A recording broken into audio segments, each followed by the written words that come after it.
Assalamualaikum, perkenalkan nama saya Fawez Tafa Bahtiar dari kelas 2F Manajemen. Di sini saya akan menjelaskan tentang demokrasi di Indonesia. Demokrasi itu berasal dari kosakata Yunani, yaitu demos yang berarti rakyat dan kratos yang berarti kekuasaan. Dimana dalam hal ini demokrasi bisa disebut juga kekuasaan rakyat atau rakyat yang berkuasa. Definisi demokrasi yaitu suatu sistem negara yang pemerintahannya berada di tangan rakyat. Itu kekuasaan tertinggi dalam suatu pemerintahannya yaitu rakyat.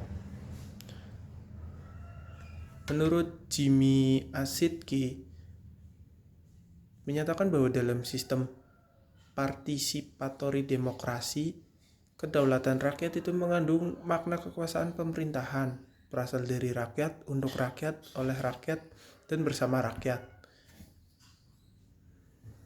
Dalam demokrasi juga tidak dibenarkan adanya keputusan politik pejabat yang merugikan hak-hak rakyat, apalagi bertujuan untuk menindas rakyat demi kepentingan penguasa. Berikutnya ada sejarah perkembangan demokrasi. Konsep demokrasi ini lahir dari pemikiran mengenai hubungan negara dan hukum Yunani kuno dan dipraktikkan dalam hidup negara antara abad ke-4 sebelum Masehi hingga ke-6 Masehi.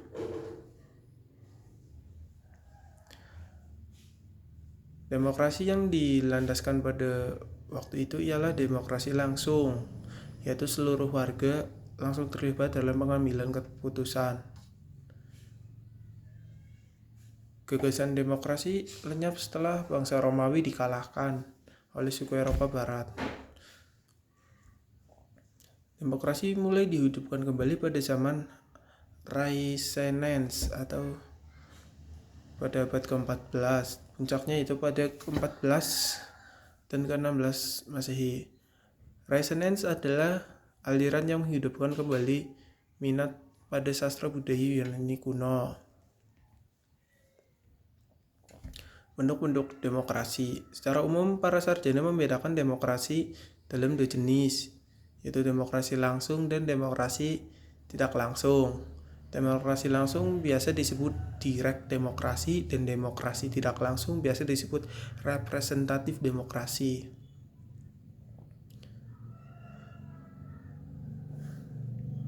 Perkembangan demokrasi di Indonesia. Di Indonesia, demokrasi dibagi ke dalam 4 periode, yaitu periode yang pertama periode 1945 hingga tahun 1959. Di sini menggunakan demokrasi parlementer yang menonjolkan peranan parlemen sebagai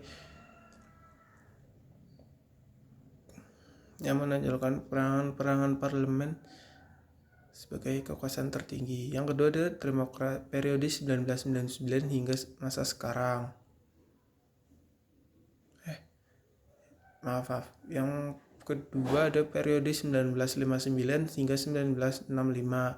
Sini masa demokrasi terpimpin. Selanjutnya ada periode 1966 hingga 1998. Sini era demokrasi Orde Baru yang merupakan demokrasi konstitusional. Yang terakhir ada periode 1999 hingga sekarang, yaitu masa demokrasi Pancasila. Demokrasi konstitusional era reformasi berakar dengan kekuatan multipartai. Dalam UUD 1945, demokrasi tidak ada penyebutan kata demokrasi secara eksplisit atau tersurat.